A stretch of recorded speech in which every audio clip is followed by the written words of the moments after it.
When you hear brands that have a rich heritage in what they do and what they've been doing it for years, it adds character, a story to their product which gets sold to the consumers, and essentially you're buying a piece of legacy.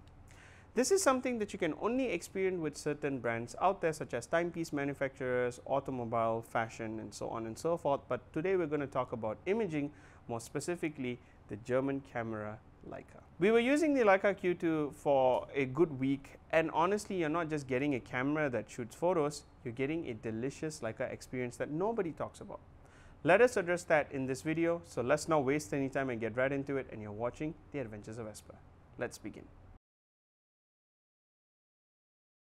Every Leica camera in their arsenal offers that Leica experience we talk about. Sure, there's the experience that comes right out of the packaging, holding the camera, feeling its finesse, shooting the experience, and the experience that goes well past that. However, when we talk about the Leica experience, we mean the time you get to spend with the camera. And truth be told, as a camera enthusiast myself, I must say when I got my hands on the Leica Q2, for a little over a week, not only it felt like a fresh breath of air, but it felt so right in so many ways. But before I address that, I need to talk about the camera that's actually in my bag. I've jumped across so many camera systems out there, and I've been living in the Sony camera system for a while now. Take it from someone who got the Sony a7 Mark III in 2023. For a camera that was released sometime in 2019, it sure as heck keeps up so well with today's standard. That is the beauty of imaging product, keeping things timeless. And I love my a7 Mark III. The number of features it has, the crazy level of dials, buttons, the customization, it's a decked out camera for the work I do. But once I am done with my work, I do shoot with the same system for my hobby. But when it takes few steps to get a thing right, it can be counterproductive. And Sony doesn't really scream simplicity with the UI and UX, and if you do want a manual experience, Sony is actually far up ahead in the future with non-linear motors in their lenses, which no longer gives that I'm one with the camera feel anymore. Something I actually missed ever since I parted ways with my Nikon D3200. However, it's a feeling I love with all my heart on my film cameras. This is exactly where things got interesting and exciting with the Leica, and more specifically, the Leica Q2. When we were handed the Leica Q2 because we were on a trip to Penang with Xiaomi and Leica to rediscover Malaysia, which is a fancy way of saying we went on a photo walk. If you want to check out those content, it's on my personal Instagram. I add the link down in the description below because I had to post it there.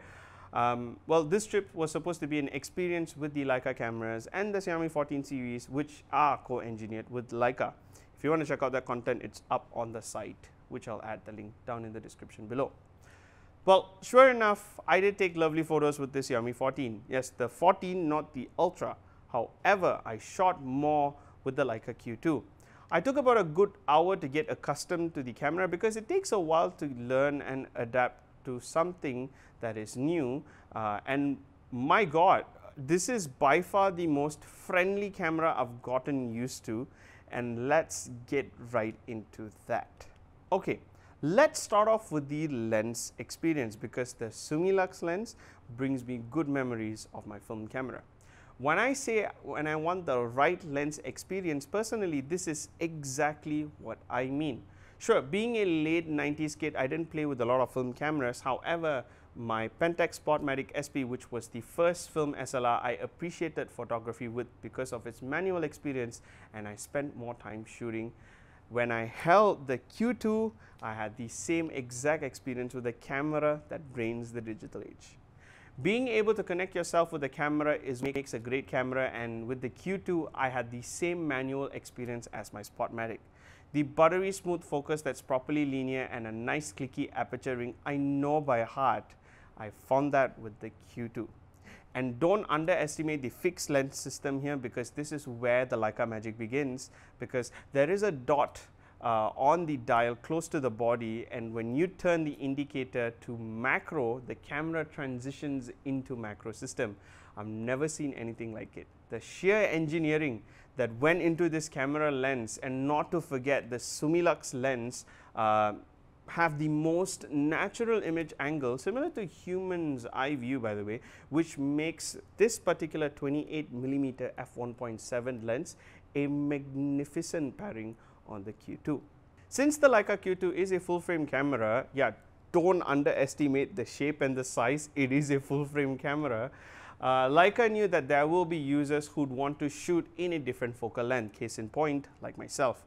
So with the digital frame selector button, you can actually emulate a 35mm, 50mm and 75mm equivalent focal lengths.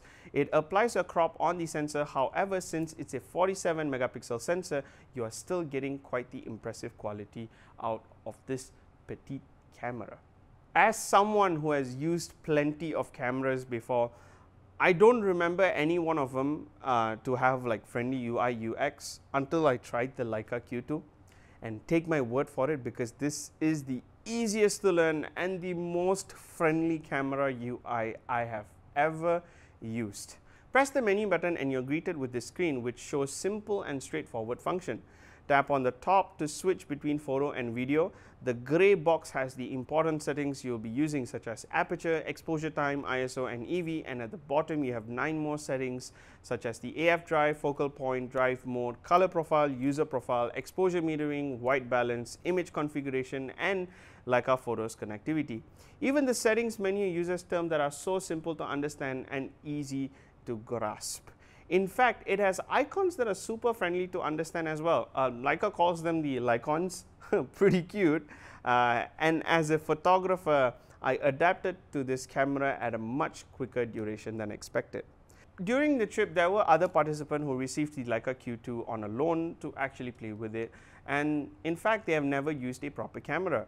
And I saw one of them manage to learn how to use it by his own. And I can strongly say that this is not the type of experience that you can get with any other camera manufacturers. Take it from someone who actually switched from the Mark II to Mark III of the A7 system, and it felt like a huge learning curve. And this is an experience that I will never forget. Now, I cannot stress this sentence enough. You are one with the camera, and when I say that, this is what I mean. So when you're out and about, the first thing that captures the moment are your eyes. And when you want to capture that very moment with your camera, you best bet you want it to turn out exactly the same way as you see it. In this case, it felt like magic because the photos I took turned out exactly how I saw with my very eyes. I can't say much, but the pictures that I'm about to show you will speak for itself. Take a look.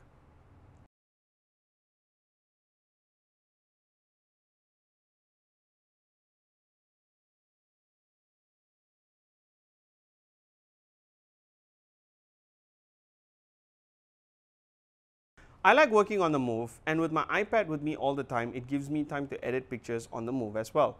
Most apps from camera makers to transfer your images to your devices are extremely cumbersome. Either you get to do one at a time, the connection established between the camera and the device is unstable, or you are spending more time troubleshooting than working on those images. All those camera manufacturers can really learn a few things from the Leica Photo app. And if you're a Leica Photo app user and have issues with this, seriously try the others and come back to this. You would appreciate this app a lot. So right from the start, setting it up with my iPad Air was so easy, and despite a slight hiccup, it still managed to handle everything on its own.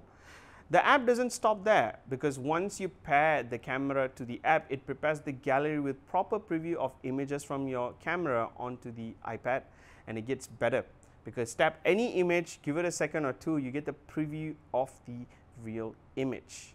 Yes, in a really good quality. And when you check out those images, on the top right, you do have 5 toggles. You get download, you get to check out the EXIF data, favorite it, share it, and delete it. Both the download and share allows you to share not just the preview version of the image, but if you want the JPEG and the DNG file, it is also possible. And once after you choose your first photo to download onto your iPad, you can still continue to scroll through the gallery, look for other images you want to copy and add on to the existing list, and add on seamlessly without the need to do it one at a time. Once you have imported the image, you can launch your preferred editing app on the top right, Press and hold, you get the option to choose between Lightroom, Darkroom or Capture One, which is genius. And back to the main screen, you have the remote access for remote control, camera setting and the ability to disconnect.